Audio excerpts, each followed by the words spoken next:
हम छोड़ के ससुरा गेलियै, यार के हम छोड़ के ससुरा गेलियै, लागै नहीं हमरा मन। यार के हम छोड़ के ससुरा गेलियै, लागै नहीं हमरा मन।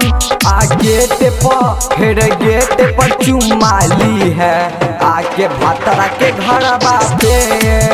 अरे गेट पर चुम्मा ली है, आके भातरा के घर बापे। आके भातरा के घर बापे, आके भातरा के घर बापे, आके भातरा के घर बापे। अभी आप सुन रहे हैं जय श्री कैसेट कंपनी की प्रस्तुति। आबै छै तू गली में हमरा, नहीं आबै छै तू घर में। मन के आस पूरा के गई है, चुम्मा लेके रोज रे, चुम्मा लेके रोज रे। आबै छै तू गली में हमरा, नहीं आबै छै तू घर में। मन के आस पूरा के गई है, चुम्मा लेके रोज रे। चुम्मा ली है जल्दी नहीं भागी है, चुम्मा ली है जल्दी नहीं भागी है भातरा के घर से। चुम्मा ली है जल्दी नहीं भागी है भातरा के घर से। आ गेट पर फिर गेट पर चुम्मा ली है, आके भातरा के घर बापे। अरे गेट पर चुम्मा ली है, आके भातरा के घर बापे। आके भातरा के घर बापे, आके भातरा के घर बापे,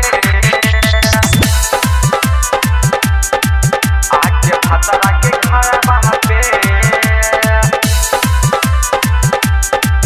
आके भातरा के घर बापे। छोटका चंदन बड़का चंदन मनीष हमारा कहलक, राइटर विमल राम सुधारता सब दिन हमरा ठकलक, सब दिन हमरा ठकलक।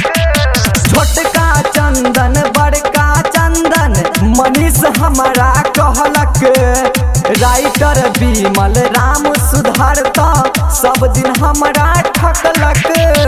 गगन गवैया रे हमरा बोलाबे, गगन गवैया रे हमरा बोलाबे सदाई के टोला में। गगन गवैया रे हमरा बोलाबे पासवान के टोला में। आ गेट पर फिर गेट पर चुम्मा ली है, आके भातरा के घर बापे। अरे गेट पर चुम्मा ली है, आके भातरा के घर बापे। यार के हम छोड़ के ससुरा गेलियै, यार के हम छोड़ के ससुरा गेलियै, लागै नहीं हमरा मन। यार के हम छोड़ के ससुरा गेलियै, लागै नहीं हमरा मन। आ गेट पर फिर गेट पर चुम्मा ली है, आके भातरा के घर बापे। अरे गेट पर चुम्मा ली है, आके भातरा के घर बापे।